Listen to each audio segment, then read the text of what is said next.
It's time to let go. Release the burdens brought on by life when you simply want to be free. You're a blinding beam of light and you deserve to be free. You're always welcome here. It's time to be quite honest.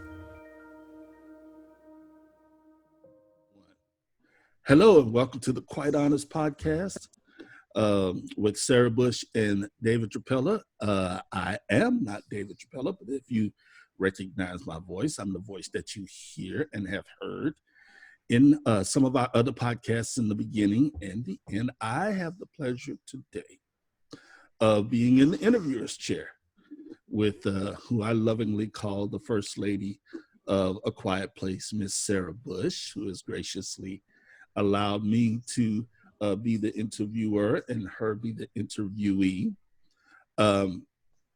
Her bona fides and resume and history is well known to all of us here at A Quiet Place. You can now find Sarah at her website at sarahbush.net, as well as on YouTube channels for A Quiet Place. And Sarah is on various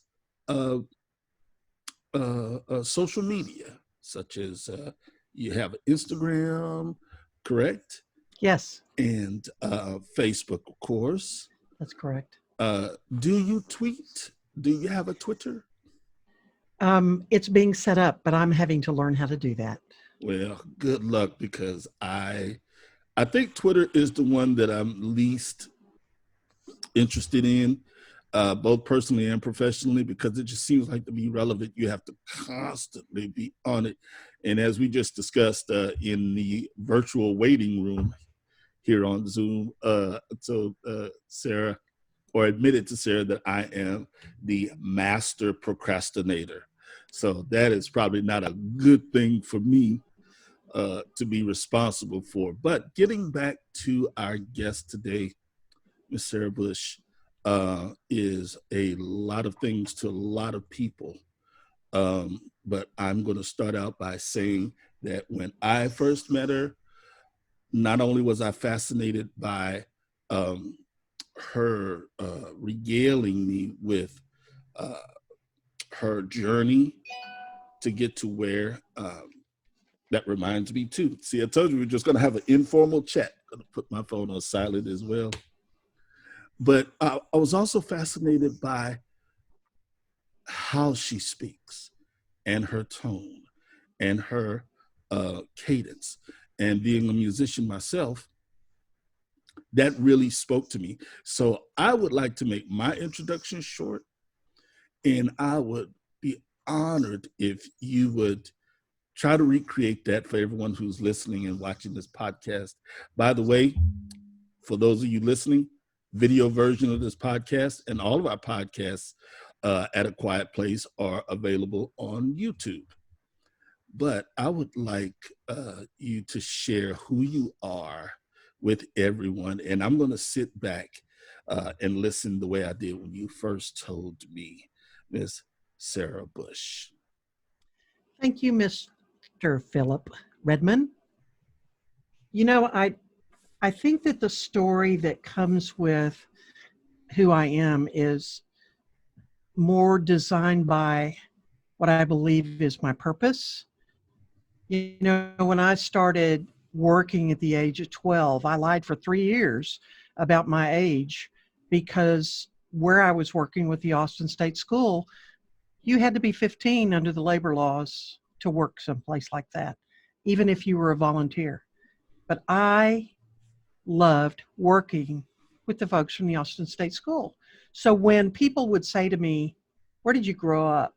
I'd say, "Well, I grew up in Austin, but I learned at the Austin State School." And they'd say, "What do you mean by that?" And I said, "The most profound thing I learned was, one, to listen, number two, to love unconditionally, because the people that live at the Austin State School or lived at the Austin State School were Down syndrome, they had special needs, there were individuals that were bedridden, but every single one of them had a soul.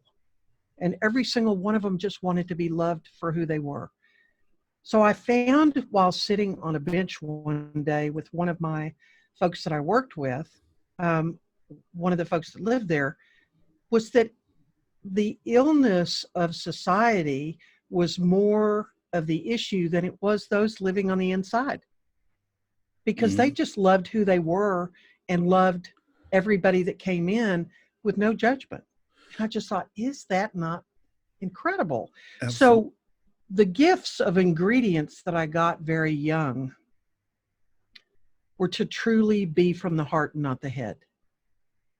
And that the next phase that I went into was the insurance business, which I was in for 15 years. And I found even in that, the importance was to serve, to listen to others, but to more importantly, respect what they owned and what they cared about and how they wanted it to be taken care of if anything ever happened. No different than when I started out at 12 years old. We all take a look at how we're to be serving, not to serve, as in a servant. So I transitioned into, thanks to the insurance business, working on the street with kids. For 28 years, I worked on the street with kids. And in that, I also did gang intervention where I facilitated and co facilitated through 4 different states around kids that were in trouble, either through youth commissions or Indian reservations, different groups from different states where kids were in trouble. And in that 8-day intervention was to really peel that onion back to get kids open enough and vulnerable enough to realize that their actions cost them, not only personally, but also in society. And so just transitioning back into society wasn't going to be enough after 8 days. And so we had a year-long volunteer intensive, volunteer to one youth. So we had 100 volunteers for maybe 30 kids, which supported them every week and every month in group settings to where they were constantly kept focusing on things they wanted to change in their lives and it be successful. And if they stepped on something and stepped 3 steps back, we were there to re-support the transition or the transformation in their behavior so that they could truly get back into society. And one of the things that we did is to have them volunteer in community settings so that they learn to give back. Again, how do we serve others instead of be served? And Exactly. so the entitlement issue was very prevalent with those kids. And so we had to literally change the behaviors based on the way they were raised. Some kids were raised in environments that were really, really poor or really abusive. And some kids were raised not understanding that what they were doing was wrong, because it's kind of like the saying, they didn't know it was, they didn't know they didn't know. And so they didn't know that what they were doing was really wrong. They knew that they might get in trouble with the law, but they didn't understand the consequence. Wow. And Uh, so from there, were you going to ask a question? no, I just found that I never saw it that way, that they didn't realize what they were doing was wrong. They realized that they would get in trouble or get in trouble with the law to the extreme, but not realize that what they were doing was wrong. Already a fascinating aspect of what you're doing, but only that this is only the first of many, many questions I have for you, but please continue. Well, okay, but stop and think about it. As we're growing up, we're taught by the belief systems of the people that raise us that it's their way.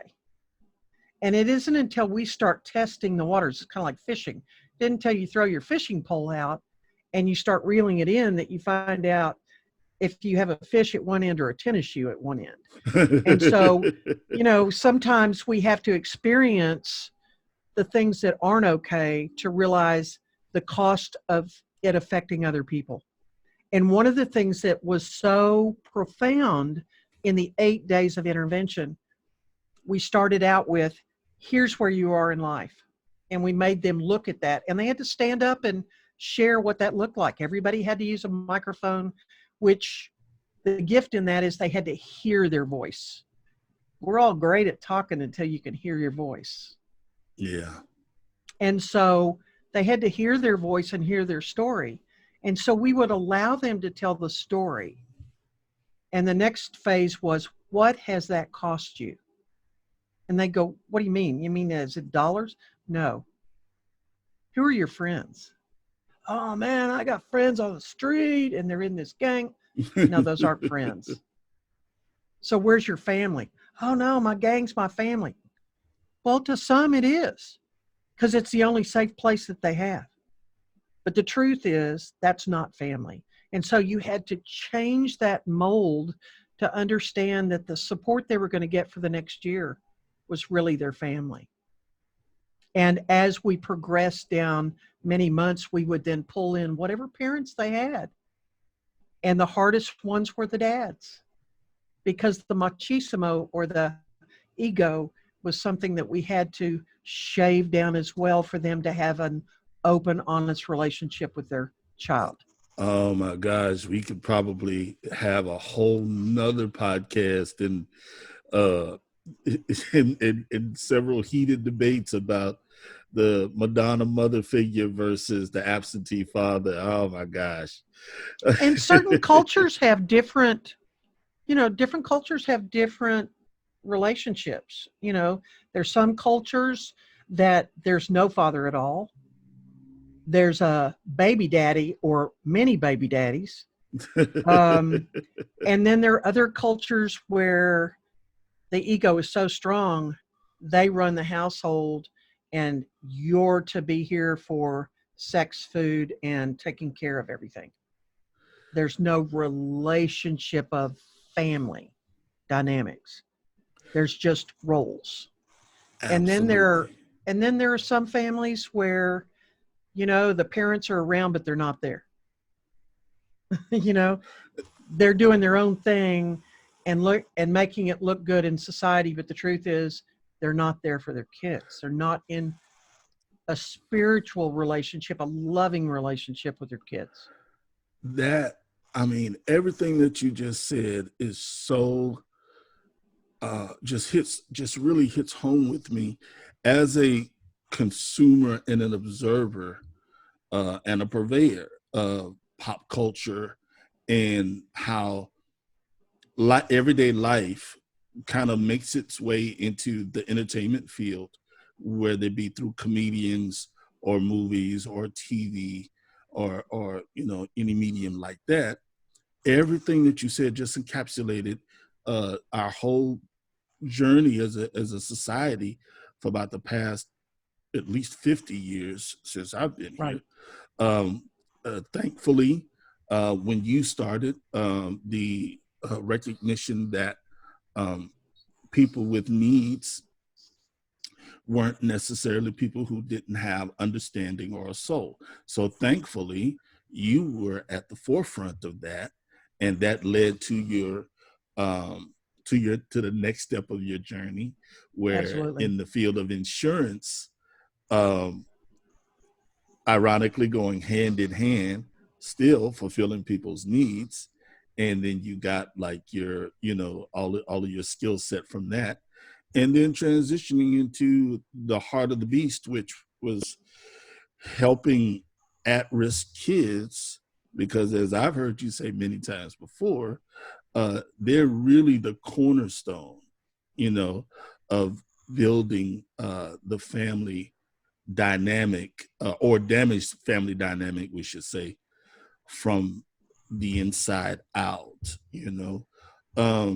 So the whole aspect of cultures with absentee parents, absentee fathers, uh, strict, or should I say, effective mother figures. I was raised by a very strong mother of four. Uh, Tell you a quick story, and I'll try to keep them few and far between. Uh, my parents divorced early when I was, they separated when I was a preteen, and was finally divorced probably somewhere when I was a teenager. But in my eyes, I have three brothers and sisters, and it was always the four of us and mom. Now, don't get me wrong, you know as well as anyone, I idolized my dad. Uh, he's doing well, by the way. Good, good. I idolized my dad, but I always used to say when my mom was still with us, Mom, I admire all single mothers, because you were the role model, raising us by yourself. And she would always correct me and say, I didn't raise y'all by myself. Your dad was there. I was like, yeah, but only up until, so it was, I took that as it was such a, that's what you're supposed to do, moment for her, that she didn't even think about it in terms of how many years did we raise our kids together, how many years did I do it by myself, how long did it take me to get over divorce and things like that. She just knew, or should I say accepted, her role, that I'm mama, these are my kids, and regardless of what me and their father, um, our arc as two crazy mixed up kids who got married and then had kids, and then grew apart, it didn't matter when it came to her recognizing her role as mother. So I think before I even get to my next question, I just realized that probably the strong bond between you and I, only having been friends for a relatively short period of time, is the fact that we're both huge advocates for women, and we're going to come back around to that because I have my questions, and I already have enough trouble staying focused. So I'm going to try to follow your example and keep and stick to my notes. But my next question, given everything that you told us so far, would be, so at the point where you stopped in your introduction of yourself, where are we in your life? Did all of that just end a few years ago? Are you still in the midst of it? Did you have another milestone that moved you into whatever that whatever Sarah Bush, whoever Sarah Bush is right now today? That's a great question. So when I left the gang intervention, it was because I was asked by Wackenhut Corrections Corporation to come down to the Lockhart area.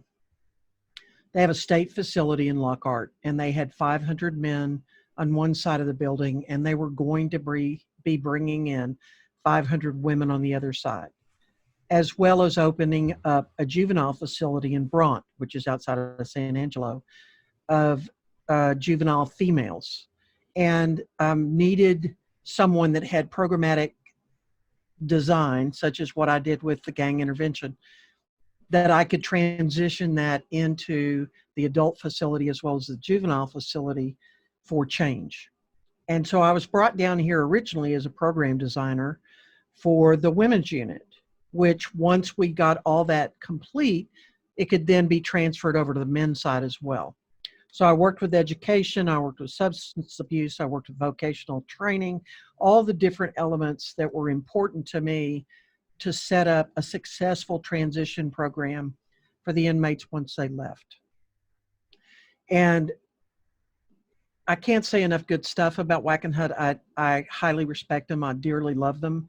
Um, and it really wasn't that made me leave. But at the end of 6 months, that facility had a main warden and two assistant wardens. So I was asked by the warden to go into the warden training program of the assistant warden program for Wackenhut, which I did for 3 years. Wow. And had a phenomenal opportunity to not only work with the women, but also to work with the security to understand that when you work with individuals such as women, especially that have been abused, the tone of your voice or your physical action towards them if they have done something wrong, is aggressive behavior in their books. And so they go into a flashback.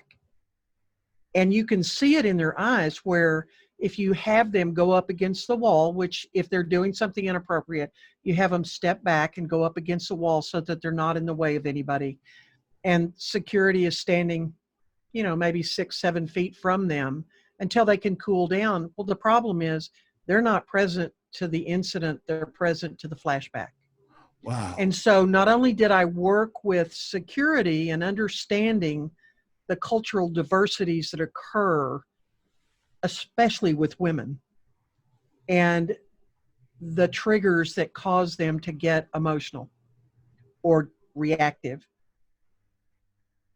or much like when you get outside the prison. Women are complex. There's no question about it. And we can be reactive. But when you put women in a confined place like that, they can be a little aggressive. And so the gift was for me to be able to say to security, can we just spend 5 minutes standing here? And everybody take a deep breath and take a look at having security understand that only because this woman has been locked up doesn't mean that she's bad. She's just made a mistake and got caught for it. But when I did public conversations about getting volunteers to come in and volunteer with the inmates, I had them have to understand that there's not one of us that has ever been perfect. And the example I always give is stop and think about it. Do you think the Pope has ever picked up something that belonged to somebody else and didn't return it? A pen, a pen from the bank. You all of a sudden get it home and it says, oh, this bank name. Well, did he take it back and return it? Probably not. Or has anybody ever written a hot check, whether it was intentional or a mistake? Absolutely. And so when we take a look, how many times, perfect example, I was at Lowe's not too long ago, bought something, and they gave me too much money back. Uh-huh. I got out to my car and I looked at the ticket and I looked at the change and they gave me $5 too much. And I took it back and I said, here's my ticket. Here's the money you gave me back. You gave me too much. Here's the $5 back. And she was like, really? And I said, well, it was wrong.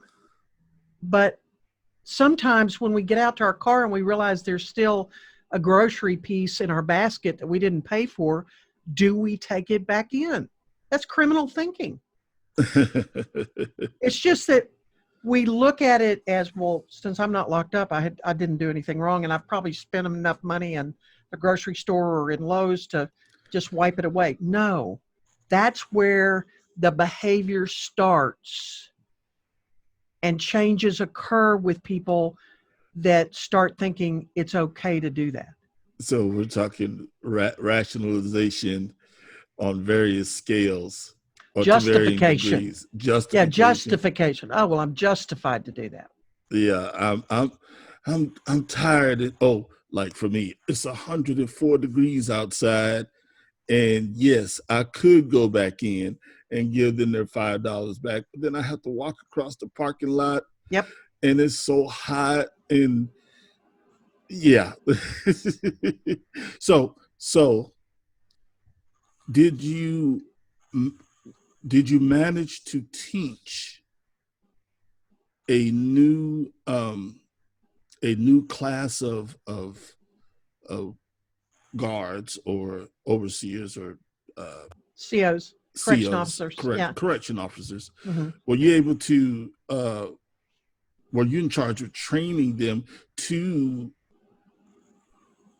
take in what you're talking about, understanding that aspect that when you are dealing with incarcerated women, that when something aggressive happens to them, they most likely will flash back to that moment or that person that was not so good to them.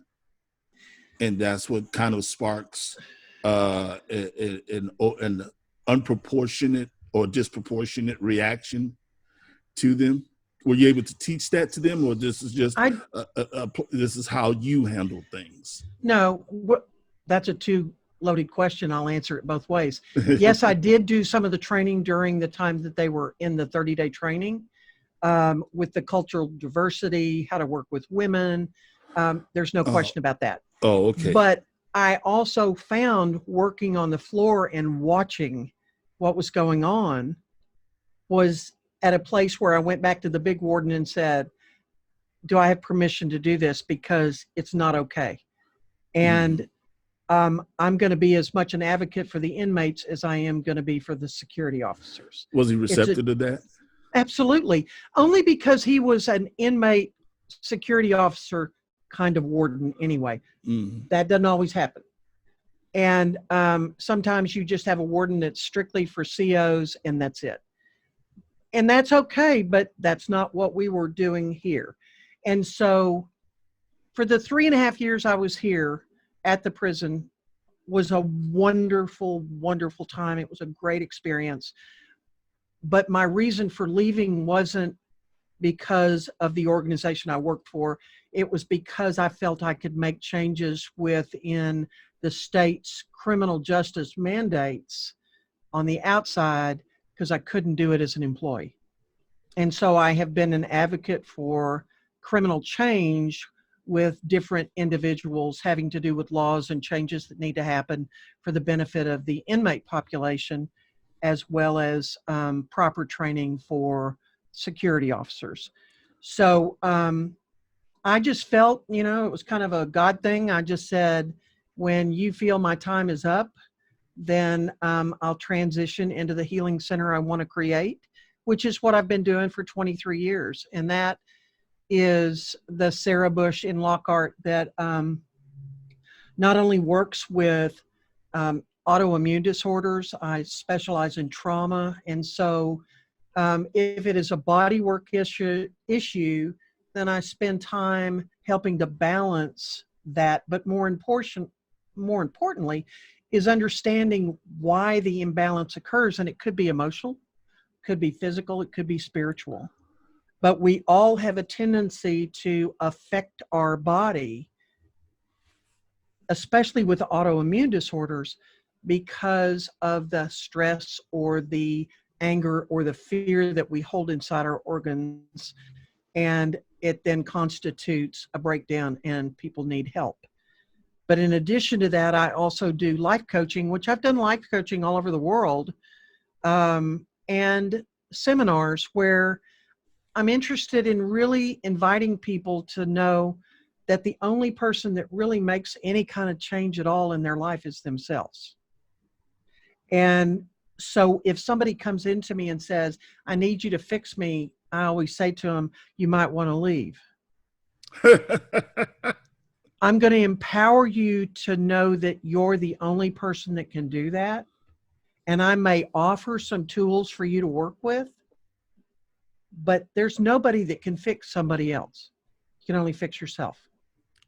Well, that's And so I reasonable. do a lot of education. I do a lot of, especially during this COVID, I've had people calling me all day long going, okay, I even had somebody as I was standing out in front of my yard yesterday, putting my garbage out, who drove by and said, can I have a drive-by, conversation with you? I've got this pain in my neck. Can you tell me how to deal with it?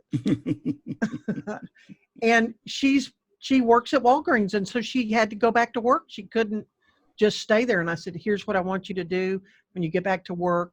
And one of the suggestions I made was that at least once an hour or every hour and a half, that one employee walks around the outside of the building to get the sunshine for one, and two, release stress and then come back in. We all need to take a look at how we deal with the confinement and the stress in our life right now, but more importantly, on an everyday basis, how are you going to make changes that better your wellness and your individual balance? Absolutely. And we definitely are going to get into that. You've been in Lockhart for 23 years? No, 29. 29 years.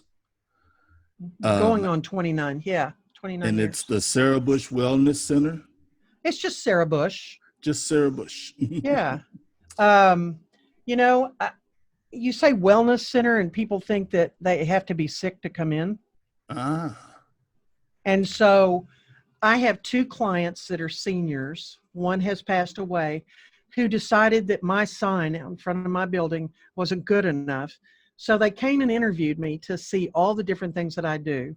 And then they went home and in metal cut out the words of everything I do. And I have this gargantuous yellow sign out in front of my office that says Sarah Bush and lists everything I do. Oh, And that was their gift to me. I'm gonna have to find that online and Yeah, maybe insert the image in this podcast, I'll perhaps. take a picture and send it to you. Oh, okay, cool. That'll be Yeah, cool. yeah. For those of you who just joined us, this is the Quite Honest podcast. Normally with David Trapella and Sarah Bush. I am the voice that you hear on other podcasts, introduction and telling you where you can find these beautiful, beautiful people. You can find David Trapella at aquietplace.net and Sarah Bush at the new and, may I say, gorgeous website, Thank you. sarahbush.net. Um, And you're Philip Redmond. yes, I am. Yes, you are. In preparing for this conversation, I started getting kind of excited, and I'm actually kind of looking forward to our plans for you to actually interview me, but not today. Today, it's all about Sarah, known in the at a quiet place as our mama bear, who takes care of us in a almost all male organization or collective. Um, I was going to ask a question after you being in Lockhart, and you are there, um, but you do have clients that are in other places, correct? That's correct. Um, I want you to hear something. To heal your heart is to heal your body. It takes courage, faith, and belief that you are worthy of a greater life full of abundance, joy, and love.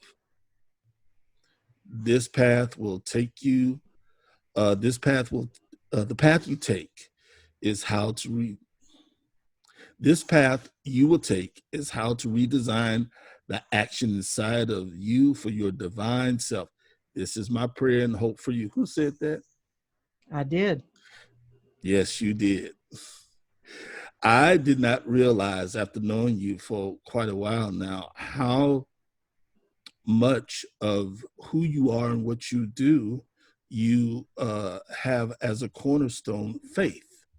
I know you to be a very spiritual woman, a very kind woman, a very generous woman, a very intelligent woman. Um, and just because I've said it time and time again, but in the shadow of the Me Too movement, I have no qualms in saying a very beautiful woman. Thank you. But that's because I tell you all the time, I have no fear. So anyway, I appreciate that. A there's, woman there's, always likes to hear it. and we could have a whole nother podcast about life. Oh, we're going to come around to that. We're going to get around to that. But with everything that you've done and everything that you are doing, how in the world did you meet David Drapella, your partner in crime? That's a wonderful, wonderful day. I have a client that has a development in Niederwald, and my client invited me to a neighborhood gathering, and he has a band, and they all come in from out of state and around the state, and they were going to play for the neighborhood association of all the houses in his development. But more importantly, they were also going to have the kids learn how to play the instruments that they had there. And they got to sing a song also. And so David, the other David, wanted me to be there. And so I'm sitting there, and this couple comes and sits right over by me, and I introduce myself, and David Drapella and his lady friend introduce themselves, and we get into a talk. And the next thing I know, I am sitting next to David Drapella, and for the next 2.5 hours, we are caught up in this incredible conversation about God about spirituality, about near-death experiences, around being of this world but not of this world. Um, every single conversation around healing and the ability for one to heal themselves. And it was just a love relationship immediately. And so we agreed at the end of that 2.5 hours that we would get together for coffee. And so a couple of weeks later, it just was in my face to call David. And so I called him and we met at Starbucks in Buda.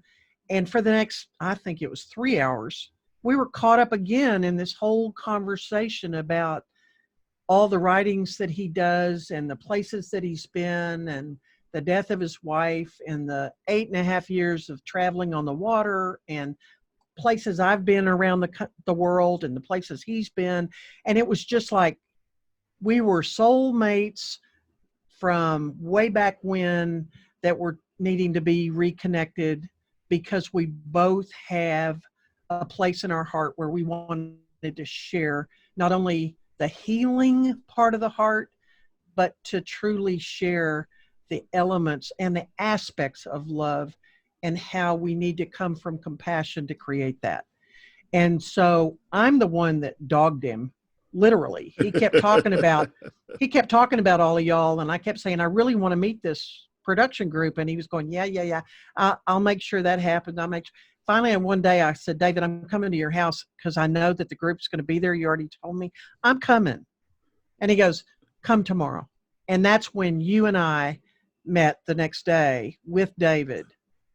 And that's where the whole design, and we'd met a couple of times before that, but I was literally dogging him saying, I know we're supposed to be doing something together. And, maybe part of the connection, that God brings people, everything's synchronistic. And maybe part of who I am in David's world is to communicate differently than what he does, some of the things he says, but more importantly, the path that we both want to create in a quiet place is some place where people can not only grow, learn, to receive wisdom, but the opportunity to own what they do and it be of value and maybe even participate in a quiet place. How so lovely and well put. Um, a quiet place is a collective / platform / safe place for thought, opinions, art, music, uh, spoken word, healing, advice. All of that was just in its infancy when you did come over that fateful day. Matter of fact, our first meeting was at a kitchen table, which, in my opinion, is how all great stories start. Well, not only that, but you knew nothing about me. And I was actually supposed to bring somebody that y'all were going to meet. That's right. As an opportunity to be part of a quiet place. And his mother-in-law died that morning and he couldn't come. And so I came. And so you were saying, well, one of the things we need to do is bring him in and we want to talk about kids and want to talk about family and music. And I'm like, Phil, do you know who I am and what I do and what my background is? Am I not correct on that? And for the next couple of hours, that's what we talked about. You are absolutely correct, which is why, most of our podcasts here, and quite honest, kind of consists of you kind of guiding people through and getting information out of them. I wanted everyone to hear exactly the way I heard, maybe just a little bit less embarrassingly so, because this is what happened, and now we're going to just get real. Our fearless leader, David Trapella, is a very personable person. And when he and I started talking about what we started out in the beginning was to share his music and his writings with we weren't even thinking in terms of an audience, but just sharing it, And of course, with him being now a very young, 82 years young, I introduced him to the internet and social media. So once that kind of grabbed a hold of him, his mind kind of expanded both uh, in reality of what he knew and what could possibly be for the future. So it was a little bit much for him. So he had me meeting all of these different people, and some of them were uh it was understandable. This is a guy that, you know, does production and engineering. And yes, he eventually became our engineer that does all of our recordings. And this lady is an author from Florida. And you go, yeah, we're interested in books, but then I haven't seen her or heard anything else about her. So when you came along, I was kind of like in I was in auto vetting mode. That's what I was. And that's why I was so red faced when you started telling me who you were and what you did. And I kind of looked at David like, I really would have appreciated, look, I really would have appreciated a heads up because I believe he was sitting to my right. I really That's would have correct. appreciated a heads up. But we became friends anyway. And like I said, I love, just to hear you talk, whether it's about you, about me, about everything that's wrong with me, about what I need to do to fix stuff. But we'll get back to that. But with all of that said, is there anything in particular that was presented to you about A Quiet Place that appealed to you specifically? What appealed to you with regards to what it was that we at that time were just planning on doing?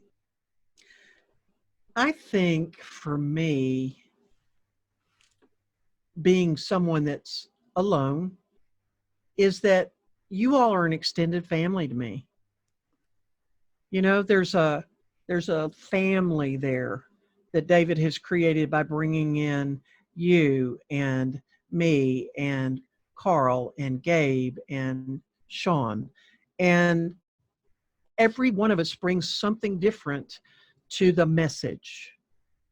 And for me, the opportunity to really get out there and share from my heart, same with David, the things that we think are so needed right now that people are looking for. It's kind of like this hole that's just swirling around that you see sometimes on TV. There's some park that has this hole that swirls and it's just this deep hole. And I think that that's sometimes where people are in their life and they don't know how to either get out of that circle and they feel like they're sinking, or that they are truly committed to stepping out and looking at what's out there in the social media that has them go, oh, that makes sense to me.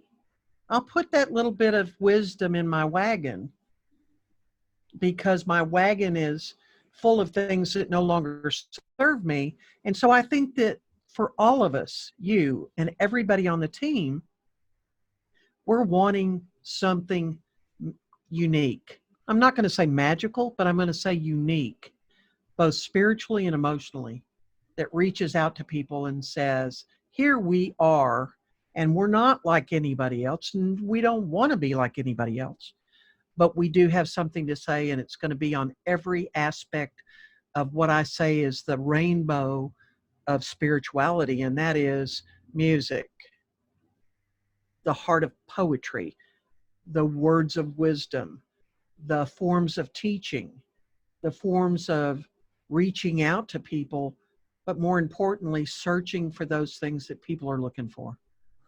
Absolutely. Absolutely. And there are many of us at A Quiet Place, and we each take turns trying to um, put it into a verbal frame that we could present to people. And I don't think that could have been said any better. Um, can y'all tell how much I love Sarah Bush? Okay. But I love you. look, all of this was already in the works. We were already gung ho moving forward, like you said, as a family, loving each other and producing content and just getting ready to take the world by storm. And then the world stopped. Not literally and not by any means spiritually, but maybe I should say the world got its brakes applied or somebody hit the brakes. I mean, We're all in timeout. we're all the time spoken like a true mama bear. Look, COVID-19, we've done several podcasts with regards to it, from the very thorough medical observation, um, to the aspects of how it affects people personally. Um, but how you live alone as I do. That's correct. Um, I'm sure you enjoy your home life and your surroundings just like I do. Yes. But when the COVID-19 hit, and I'm going to use the words when it hit, we know we're not going to get into who should have said what, when, and how fast anybody should have moved. But when it hit, and we live in Texas, of course, me in Austin, the center of the state. So once it started that we were going to be shelter in place and limit your movements and social distancing, once all of that hit, how did it change your life as someone who is a self-made woman, business owner, a single, um, you know, dwelling person, and as a what I regard as a very very healthy person. The COVID-19 um, awareness rode on the heels of people who should be most on guard are pre-existing conditions and the elderly. We know that now that it affects young people as well. Basically, it affects anybody and everybody. Anybody and everybody can get it. However, I haven't heard about very many straight up healthy people, you know, with no underlying conditions, and want to hear wanted to hear the mindset of someone who knows I have no underlying conditions and I know that I could still possibly get it. And so I'm going to still social distance. But they very rarely share the perspectives of people who are like, I'm least likely to get it. So this is what I'm thinking. This is what I'm doing. This is why I still choose to be, responsible. And I think that that's something that people would like to hear about. You know, I I thoroughly enjoy my environment wherever I am. It doesn't make any difference if it's in my home or if it's here. And I don't refer to this building that I come to every day as my office. I come to the place where it's most like a sanctuary. It's a place for people to feel safe. And and so when COVID-19 hit, I turned off the national news because to me, it screws up my vibration. It screws up my energy. It's everybody's opinion. It's everybody's agenda. And I can't support that. And so for me, it's an opportunity to take a look at when something like this happens or when something, even 9/11 or the Oklahoma bombing or any of the deaths and murders at schools and things like that, I always step back and say, what, Lord, are we to learn from this? because anything that happens, there is an opportunity to reassess what we weren't paying attention to. And we all get comfortable. We don't like change. And so, on one level, I have to think that, you know, God just isn't real happy with what the direction is that we're all going. And so he just put the brakes on, as you say, and put us all in timeout. And in some situations, that's probably the best thing that could happen for all of us to really kind of come down to earth, because I think that with the internet and with the phone systems and with all the social media, everybody was someplace else at a different vibration than being on earth's vibration and being present to people. I absolutely agree. I, you know, being a musician and an entertainer for all all my life, uh, I consider myself not to be very many things. I'm not very political. Um, I believe that I am spiritual. However, I am not as well versed in the Bible as I would like to be. That's just me. It's just kind of a Mhm. connection to my past and my family and my history. But I've felt all my life that I kind of lived on the periphery of all of these different bubbles that people live in. I'm not married, don't have any kids myself, so that whole side of family life eluded me as well. But I couldn't help but feel for many years that something was coming, that spiritual side of me, that said, that does know about the everything that's happened in the Bible, and uh prophecies that were set forth in that, that entertainer in me that's seen the ebb and flow of people being uh, respectful, and uh, and just there was people tease about the 80s, but the 80s were much, they may not have been classy in clothing or uh media, as far as TV and movies and stuff like that, but being on the front lines of interacting with people night after night, there was a civility. That's the word I'm looking for. Mhm. There was a civility there that started eroding in the 90s. And so, this buildup of an understanding at 55 years old that, yeah, things are going to get out of hand if something big doesn't happen. And that's the way it literally would come, into my mind from time to time. And I'm a huge movie goer. I mean, I love movies. And so I stopped watching apocalyptic doomsday movies years ago because I want to keep my vibration positive, with the exception of a couple. Uh, there are a couple of good ones, like Outbreak, and uh, Will Smith and I Am Legend, which reminded me of Oh, Mad it's a great Max. movie. Yeah. But the ones that that start out letting you know that, okay, look, the world is over and it's not going to come back, but watch this movie for the next 2 hours. And I'm like, no. So if we go back now and watch all of the movies, there's a movie on Netflix right now that's actually titled Pandemic.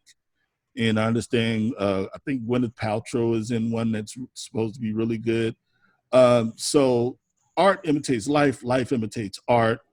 Um, oh, one of my favorites, when once this all started, and I can't believe I'm finally getting the chance to share it with everyone. If anyone out there has ever read Stephen King's The Stand, oh my gosh, I mean, it is a more extreme version of what we're going through, but the beginnings of it are almost identical. Um, but when it started becoming apparent that that something was going to happen. I was hoping that it wasn't uh, uh, the the rapture. Who I drew a blank there for a moment. My grandmother would have killed me. I was hoping it wouldn't be the rapture as foretold in the Bible, but here it is, this um, thing that human beings have been dealing with since the dawn of man, which is uh, viruses, and certain, different levels of illness, and for this one to take hold and for it to be able to, and for the most part has affected everyone, did not see that coming. I didn't see that coming. I'm sure a lot of people didn't. Apparently, only Dr. Fauci. No, I'm only kidding. But I'm totally with you.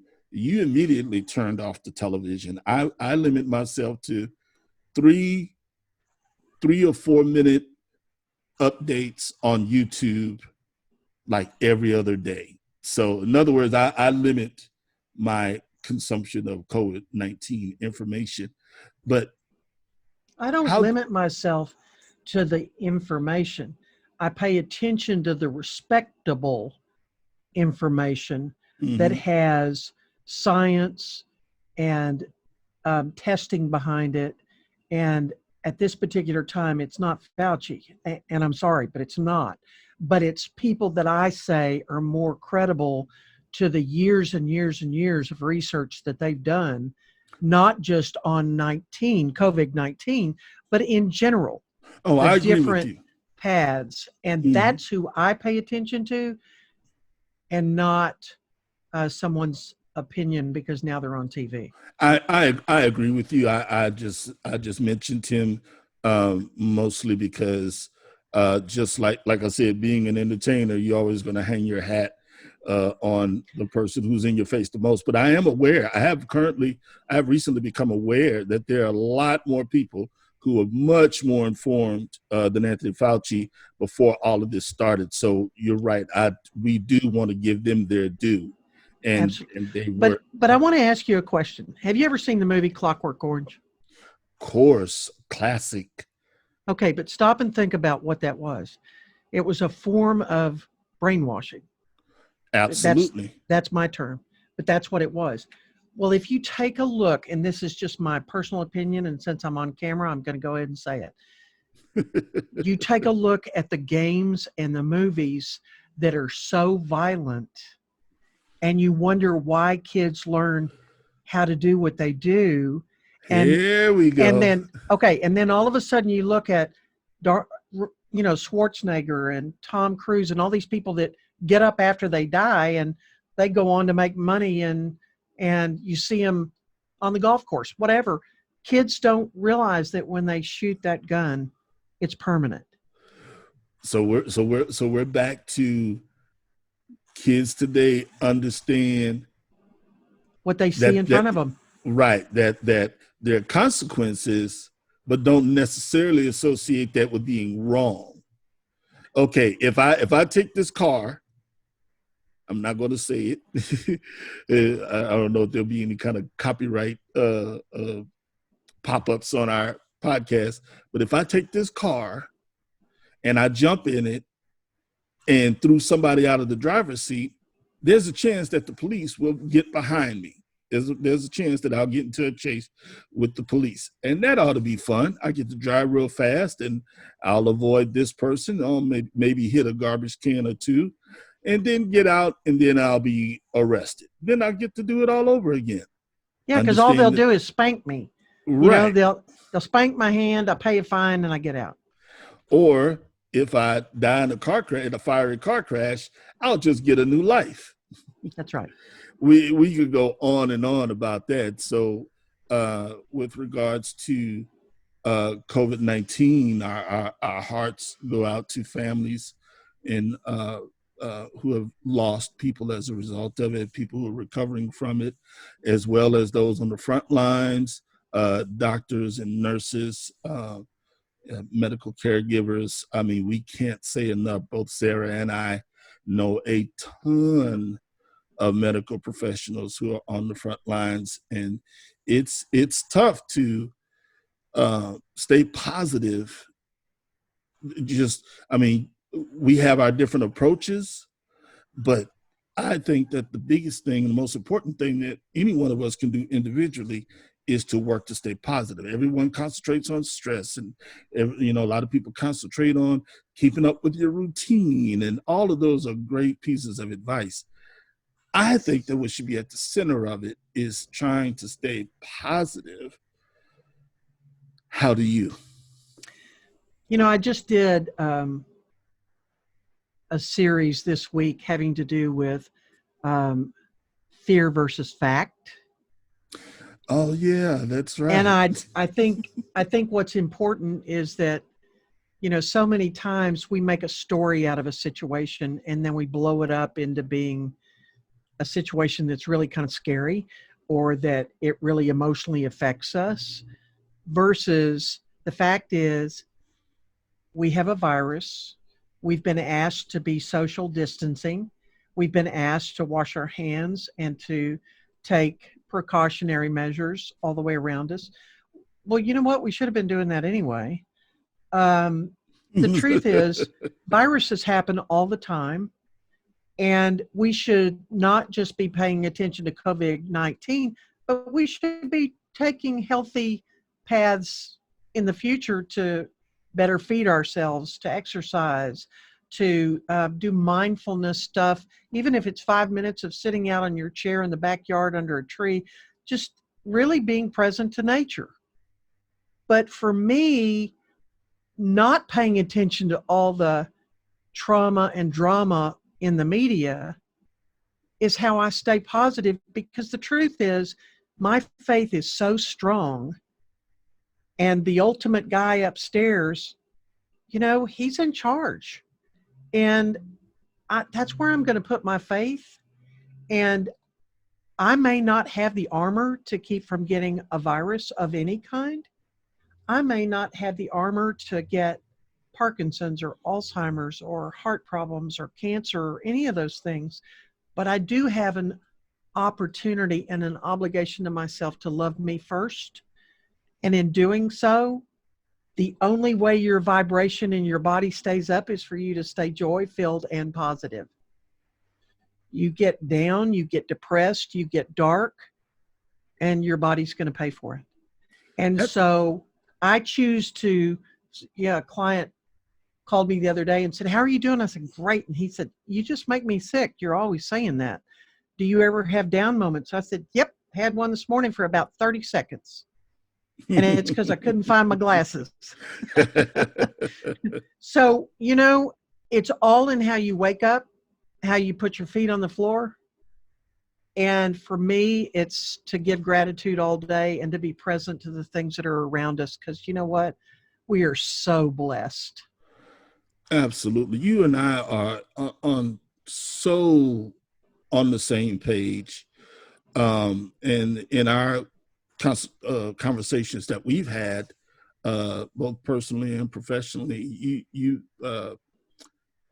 mirror those same beliefs and that same advice to me whenever you see me not moving so swiftly, or coming in after a rough day of one of my many many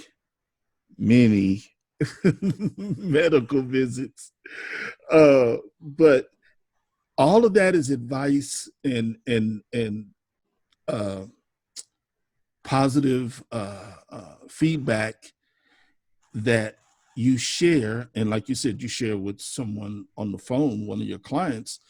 Many medical professionals these days have embraced what we're doing right now, which Mhm. is video conferencing with their clients and patients. In your practice, is that a tool that you've adopted and that has helped you reached out to them, even though a lot more of um, your practice deals with actual hands-on uh, interaction with them? During this whole COVID thing, I have taken it upon myself to pick up the phone and call people. Um, Not everybody has a computer, so you can't do FaceTime. Or some of my clients wouldn't have a clue how to do FaceTime if I showed them on the phone. Um, Nothing wrong with that. It's just that they're not savvy in that area. Um, I have done some Zooms. with different folks in different states that email me and say, I'm not okay. And so we Zoom and go into a coaching session that has them um, just have um, tools, different tools right now about what's going to happen in the future versus what was yesterday, because yesterday isn't going to happen.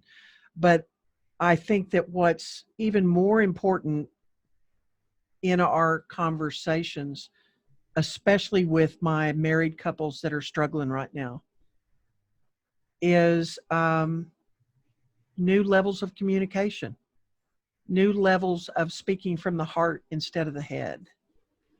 And so if I can Zoom that, then I can see how everybody's responding to the things that I either share or the questions I ask that they become uncomfortable with.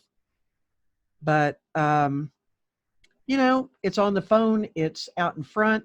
I have some clients that do come by here. We do social distancing, or if it's that they're really not okay, I'm sorry. The governor can hang me upside down, but my oath is to serve those that truly come in. And if they're in a place where they can't move, I'm going to help them move. Well, that's so commendable. And just like everyone else that we thanked earlier, the doctors and nurses, people in your profession, and those who may not wear a cap and gown and scrubs and those type of things that are still helping people to feel better, deserve as much um, goodwill and blessings towards you as well. Well, Um, Philip, there are so many people all over the world doing outrageous stuff to help their community, their neighborhood. I don't care what it is. They're doing stuff. Absolutely. And And yeah, and one I of the things that amazed me, I'm sorry to cut you off, one of the things that amazed me is how creative everyday, what I call everyday normal, people who may not have previously explored their artistic side, uh, come up with things, as well as people who have more of a giving heart that they may have not been aware of, and suddenly say to themselves, my elderly neighbor next door has been nothing but mean and rotten to me ever since I moved in here, but I have extra toilet paper, and I'm going to go next door and make sure that she has enough. Please continue with what you were going to say. I have to tell this, and probably going to be a little off color, but it was so priceless. And I can't remember who the actor was that was being interviewed the other night, but they said, what is your opinion about the toilet paper? And he said, truthfully, and the speaker said, yes. And he said, I think that the reason the toilet paper is such an issue is because COVID scared the crap out of people. And I thought, is that not a great explanation of the toilet paper story? You knew that one was coming. I think I may have thought that myself at one point and thought, oh, that's too, yeah, shut up, Phil. But yeah, But I even posted on Facebook at the very beginning when toilet paper was disappearing at rapid rates. I posted and I said, to all of you that are taking so many rolls of toilet paper, let me share with you, it's not going to stop you from getting the virus. I remember seeing that. But what the funny thing was all of the memes, you know, both you and I have been guilty of sharing very funny memes with Absolutely. regards to toilet paper, and there were so many of them. Uh, but the giving and the sharing and the creativity and the people have become heroes who, Absolutely. as one, I saw one truck driver, one long haul truck driver, um, talking about he gets these signs in the windows and people honking, thank you for, keeping this country running and keeping us, fed, and, getting supplies from one end of the country to the other. And, as sad as it is to say, as much as it pains me to say, it is absolutely true.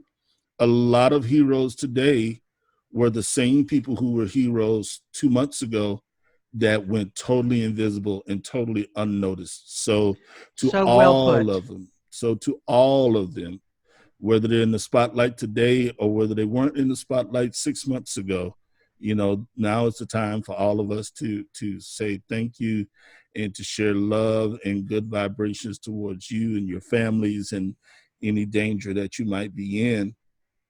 So Absolutely. Very well put. so a married couple uh reached out to you, and the question I have to ask is, have you seen an uptick in marital strife or marital bliss, either way, as a result of the coronavirus? And if you haven't had any personal experience, I'd love to hear what you think about reports coming in that divorces are rising because people are quarantined together. And I realize maybe I'm not as crazy about you as I thought I was. People who are getting married sometimes because, hey, you and I have been thinking about it this whole time. Now we're trapped together, and I think I can put up you know, with your stuff. So let's go ahead and get married. Um, I haven't looked at all of the data yet of which is going to be the more prevailing trend. But what is it that you may have seen with regards I, to people's coupling? I think that there are a couple of things. I think we're going to see a rise in babies. I Um, agree wholeheartedly. and, if I could say anything towards the couples that seem to be um, having a tough time being around each other full time, is that you do get to create space. Find a space where one stays in one end of the house and one stays in the other end of the house, or one goes outside and works in the yard and the other one takes care of business on the inside of the house, whatever the case may be. But create a balance, find a way to learn to miss each other. um, if things get a little tense, then take a walk. It doesn't have to be together. One of y'all can go take a walk, or you can go run, you know, on some walking track, whatever the case may be. But, it's that place where you have an opportunity to really learn to reestablish groundwork or safe havens that you want in your life. Um, and then there are others that their children are fixing to go off to college, and or they have gone off to college and they're stuck there. And now all of a sudden, after 20 or 30 years of raising kids, they're in the same household together and they don't know each other. Yeah, And so it's an opportunity to coach them into ways to reestablish the romance or reestablish the relationship. It's not going to be like it was when they got married. It can't be. You've gone through a whole history of chapters in your book, and now it's a whole new chapter. And so what I say to people is, whether you are realizing that the person you're stuck with is somebody you want to marry, great, because you've learned to get to know each other. You've gone past the friendship and now you're into the relationship stage. Or you're having to completely build a whole new palace, a whole new foundation, a whole new future around this person that you've really been disconnected from. And so it's an opportunity to really come into um, what you want for tomorrow. But more importantly, what is it you want today? What is it that's going to make you happy today? um, empty nesters becoming empty nesters sooner than they planned. Divorce couples who are separated or thinking about getting ready for divorce, just saying, well, let's just go ahead and do it. Do you think that it'll reflect any kind of surge because of the coronavirus, or are we just really talking about life in general the way it is, and someone's just in their attempt to occupy their minds, starting to focus on that data? Philip, I really can't answer that. And the only reason I say that I can't answer that is that now that the states are kind of talking about opening things up again and creating a different synergy, it is I think it's going to lessen the amount of anxiety, and maybe it's not going to be quite so bad to go a whole nother month being quarantined. Um, some of the states are opening gyms up. The the whole voting last night having to do with football. Men are being able to say, "Oh, life might just come back into action again." Whatever the case may be, Oh, there's a that's right. light. There's a light at the end of the tunnel, and maybe it's not going to be so bad. Maybe now that we're out of the spring and the fall, and the weather's changing, and it's getting a little nicer, and we can get out. Maybe it's not going to be so bad. As far as those that are separated or have custody issues with kids, I know that's been an issue. Um, but, they're also having to work things out. They're having to communicate and share on a whole different level that they weren't willing to do otherwise because they were getting a divorce or they were divorced or they were in a relationship with somebody else, and now they're all of a sudden having to deal with a whole different aspect of their past. Everybody's getting to take inventory on things that were working and not working in their life. You're And that's how I'm going to add that. you're absolutely right. You're absolutely right. I wasn't trying to trip you up with a trick question. I was Oh, really no, I didn't curious see that at myself. all. Yeah. But every time when I just ask the question that's on my mind, you make me, this whole conversation have made me think about some aspect of it that I didn't think about before. Whereas, yeah, someone could concentrate on the negative and say more divorces, or could concentrate on the positives and just say more marriages. But just the fact that two people who really needed to re-examine their relationship get a chance under somewhat extreme circumstances to really re-examine their relationship. So who knows how many marriages may be saved as a result of the coronavirus. And maybe some people come to the realization that because we spent so much time apart in our marriage, we didn't realize, now that we have to be together, that we really weren't compatible. Very, very interesting. Almost as interesting as the fact that they had the NFL draft last night. They actually did it, huh? Yeah. They I, started it. I said I wanted to kind of possibly see that. I'm not a big sports guy, but I kind of wanted to see the thing about them showing the commissioner and then the player and then what that Zoom would look like, because there've been a lot of really creative uh, things. A lot of my favorite talk shows, uh, late night talk shows. I've learned a lot about the different hosts. Some of them, I'm going to say it, some of them survive being able to look right at a camera and there not be an audience, supporting their humor. And it still made me laugh. And some of them that you realize really kind of relied on that reaction and just kind of look at the camera like Rodney Dangerfield, Mm-hmm. getting no respect. So, but we spent a good conversation about couples and uh, relationships in COVID-19. Did we already do a podcast on that? Did you guys do a podcast on relationships during the coronavirus? No. Okay. No.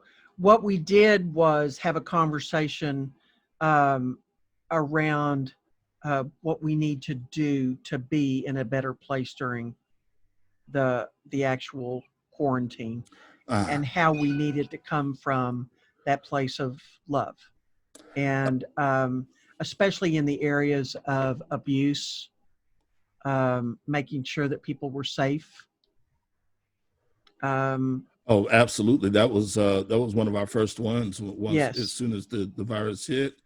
right. And we do have in our bag of tricks archives a hilarious, in my opinion, candid conversation about sex and intimacy, which may see the light of day, just sometime in the not too distant future. But I think I think that it would be, well, I don't know if it would be worth an entire podcast, but maybe we should look into that. Sarah Bush is at sarahbush.net, and you can find her partner in crime and our founder, David Trapella, at aquietplace.net, as well as A Quiet Place YouTube channel. Um, Sarah, what is your Facebook page? Is it Sarah Bush? ATX. Oh, Sarah Bush ATX. Sarah Bush's Facebook. David Trapella's Facebook is Quiet Man David, or David the Quiet Man on Facebook. They're both on Instagram, social media, and an audio version of this podcast is available on Stitcher and Google Play, as well as Spotify, Anchor.fm, iHeartRadio, and pretty much everywhere you consume your podcasts, as well as the video version of this podcast being available on YouTube. So, with that said, I think that we could possibly have an entire conversation about romance during the time of Corona, as well as after Corona. Now, Absolutely. somebody may say, "Oh, everybody's doing a podcast on romance and Corona." I don't know why they have to be that person, but you may say that there are a lot of podcasts that are talking about romance in the time of Corona and after Corona, but there's no such thing as too many differences of opinion, because, after all, how many love songs are there in the world, right? That's right. And I think what's more important is that instead of it just being about the coronavirus, during the time that we are in this space and time, whether it's quarantined or whether we're feeling um, like we are in a dark place, is the opportunity to say, you know what? Tomorrow, I can design tomorrow any way I want. You got a Absolutely. whole new canvas. Absolutely. And I don't know about anybody else, but when I came to that realization, I became excited, you know? Absolutely. I mean, Absolutely. if you're like me and pretty much spent your whole life being a hopeless romantic, then you were kind of in the minority. And let's be real. In recent years, romance, it kind of came a little scarce, and even people, men and women of a certain age. Society pretty much had them resolved to thinking that, oh well, my flirting days are over, and unless someone just walks right in front of me and say, hey, you're not doing nothing, I'm not doing nothing, let's get together. That was kind of like the mentality. I can't speak for everyone, but that was kind of the mentality at 55 years old that was starting to kind of creep up on me. Whereas when I started thinking about what life may look like after the coronavirus, I thought about it. It's like, you know what, like you said, people are going to be excited about going back outside into the sunshine. It was very easy in the beginning for them to tell us to stay inside here in Texas, in Central Texas especially, because almost the entire months of March, February and March were just gray and gloomy, and a lot of times wet, and people would open up their windows and say, I can't go anywhere, and because the governor said so, and they would look outside and go, not a bad idea.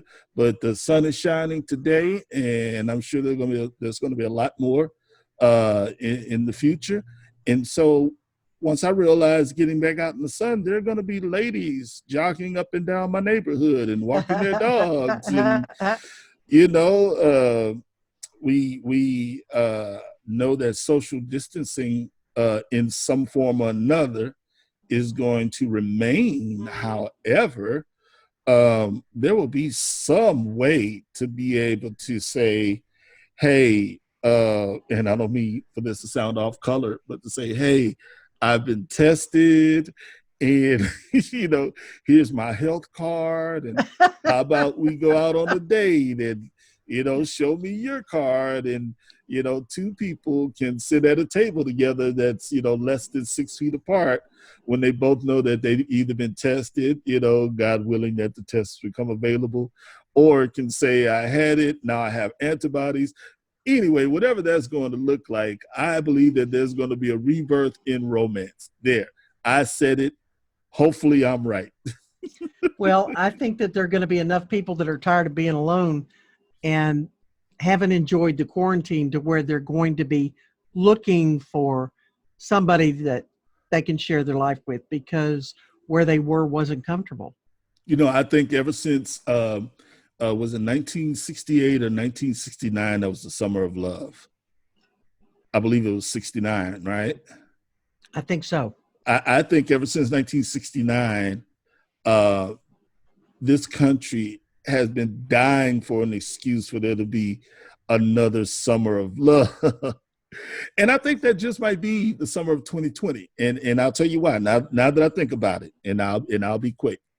Um, a friend of mine in Los Angeles were talking the other day about um, there's probably going to be a surge of what I call bedroom producers. As anybody listening to this podcast probably knows, just about anyone and everyone can have a microphone like that one or Right. this one, Right. and some headphones and a computer. Excuse me. And if your desire is to create music, you can create music. Well, you know, a lot of people probably said to themselves, well, I've got a computer and I have, you know, the speakers or the headphones, but I don't have the software. I'll get into it one day. You're stuck at home. Maybe your job laid you off, unfortunately. But, you know, I think there are going to be a lot more people who are going to take to it like ducks to water. So there's going to be a surge in music output and content. And just like any other musical genre, disco, there's going to be some good, there's going to be some not so good. But I think in that melange of various degrees of music, there will be some real genius to come out of it. Some unexpected stars, some you know, 65, 75-year old best new artists, you know, and some 15-year-olds who really, really had a lot of time on their hands being at home in school and stuff that are discovered, you know, 5, 6 years before they normally would have. Right. So if we're talking about a resurgence of romance and a resurgence of an abundance of music, 2020 might be our second summer of love. Well, maybe it's just a cultural transformation to bring out the wannabes, not only in the music world, who might not make American Idol or might not make The Voice, but that can make the internet and be found, just as you said, or the artists that are now doing artwork, or the 45 million exercise videos that are on the internet. You can't want to squirm, twist, and lift. But more importantly, I think that people are being able to voice the message, whatever their message is. And I've really enjoyed that. I agree. Not only can they, but they They are doing it. right. The excuse not to has been eliminated. Yeah. We all pretty much use time as an excuse for a lot of things. Master procrastinator. We usually use that as an excuse. So, like you said, and I think we're just seeing, like you, I think we're just seeing the tip of the iceberg. But it really upsets me that you were able to take my own statement and say it better than I did. No, That's why you're the grand interviewer here at A Quiet Place. I've enjoyed talking to you. I've enjoyed talking to you. I have too, Philip.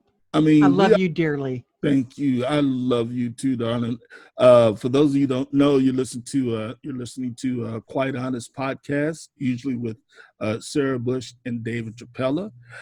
My name is Phil Redmond. I am interviewing Sarah Bush, the I don't want to use the word matriarch. You know, we dance around. You and I dance around labels. Uh, Mama I Bear. I try to yeah I try to convey my love to you and the enormous amount of respect that I have for you within just Thank you. our little collective. And so Mama Bear will be the most affectionate that I'll use. But now I forgot what I was going to say about that. But Sarah Bush is usually in the interview chair. You can find her at sarahbush.net on our brand new gorgeous website. She's usually partnered with our founder and head leader slash partner in crime, the boss man, David Trapella. You can find him at aquietplace.net and find them both on Facebook and various social media. Um, since it's you and I, we're a large chunk of A Quiet Place. Let's give a shout out to some of our favorite people in our merry little band. Uh, Carl Robinson, who normally would be doing our videotaping, but we kind of we didn't eliminate him, but we're trying to do our part social distancing and trying to And keep he's everyone actually safe. taping David today. Oh, he is. Yeah, he's taping David today. So he's working. He's Oh, just not okay. working on us. Oh, okay. So we're really just cranking out the content here at Quiet Place, and of course, one Mr. Gabriel Sharp, the man, Absolutely. the myth, the legend. He's our social media director, and I mean, every word of that title is him. He's social.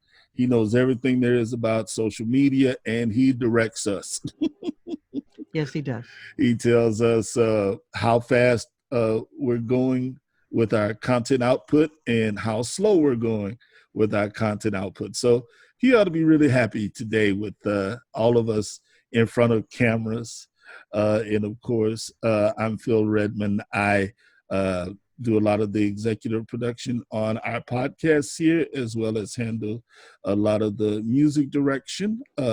If you go to quietplace.net, you'll see that we have music and videos, which are all part of our collective, as well as going to sarahbush.net and seeing all of the wonderful things that this most capable, beautiful lady has under her belt.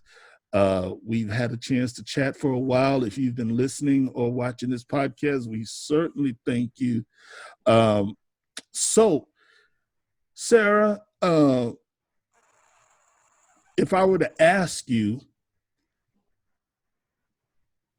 I'd like to do this again with you, if I may. Absolutely. I'd love for us to have another conversation. What kind of topics you think you and I could handle in the not too distant future, or what subjects do you have that you'll be tackling on your own podcast? Well, I'm going to answer the first part because I think that that's really important to me. Um, I think that there's this whole conversation that I want to have, especially with you, around wellness and the emotional aspects of how to embrace the things that we do have that aren't working as well as they should, and how do we transition into a healthier body. I You and I've had this conversation before, and I just think it's really important for people to hear that there are ways to move ourselves forward health wise and to truly live a more balanced life, so that we take the fear and the anger out of the emotion of the organs and fill it full of joy and love. And I know that sounds kind of hinky, but the truth is, when you start identifying with the fear and the anger and you allow that to heal, guess what happens on the other side? There's light. And that light is the joy and the love that occurs when you start attracting the people you want in your life. So that would be the one thing. The other thing that I'd like to have a conversation with is um, the elephant in the room, the conversation around, um, and you and I've had this conversation before, that if we turn the lights out, spiritually, we're all one. But when the light's on, you're darker than I am. And so, and so to many, the way we view other people has a lot to do with not necessarily as much prejudice as it is fear. And I I think that we need to have that kind of hard conversation so that people get to understand that if we don't come from compassion, we're going to kill our own population just out of ignorance. Wow, just on those two alone, I believe that you and I and any combination of other panelists, I'm thinking that's probably going to be at least, two podcasts each subject. You're right. I know that second topic came from the heart of the fact that I, in my opinion, jokingly so, would frequently make reference to um, that elephant in the room, but all in the name of love and joking. But I realized that maybe it's a coping mechanism, or maybe Yeah. even a nervous habit. And you and I have threatened each other before to have that conversation, and to have it on camera and in the form of a podcast. I think that it's either going to be a very long podcast, or we'll just break it up into bite-sized acceptable chunks, depending on what our social media director says. Phil, the truth is, when we joke about something, it's usually because there's an issue, especially when it's something that's like an elephant in the room. We can joke about it, but the truth is, there's something on a subconscious level where it is an issue. And yes, you're right. We do joke sometimes to just kind of get beyond it, make it a joke, and so that we can move forward and do something else.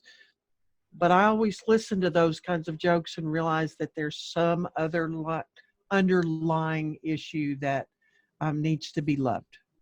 Well, hopefully we'll get a chance to have a frank, open discussion that would be helpful not only to me, but will be able to help someone else who'll be watching and listening to this podcast. And I know your other topic that's closest to your heart about wellness.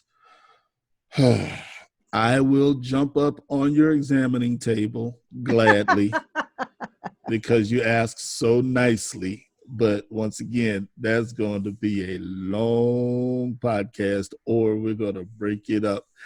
But if you've listened this long, we certainly appreciate you listening to myself and Sarah Bush chat.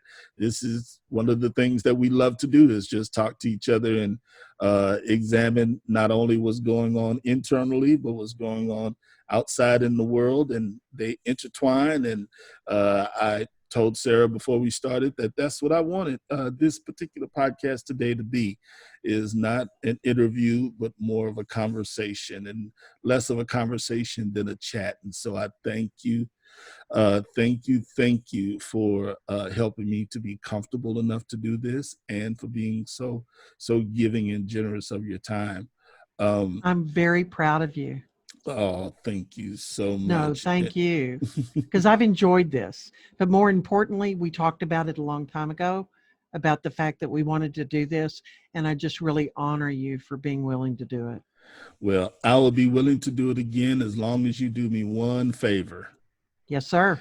Okay, I'm going to say one last time that this is a Quite Honest podcast with David Trapella and Sarah Bush.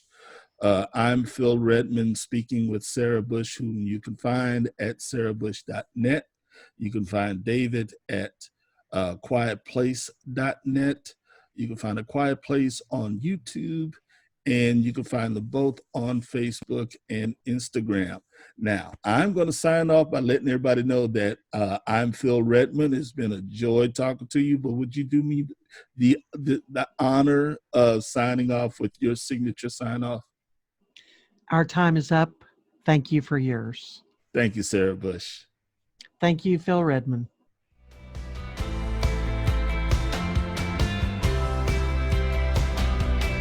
You're listening to Quite Honest with Sarah Bush and David Trapella. For more content, videos, and information, visit us on the web at aquietplace.net or go to our YouTube channel and subscribe and ring the bell for notifications.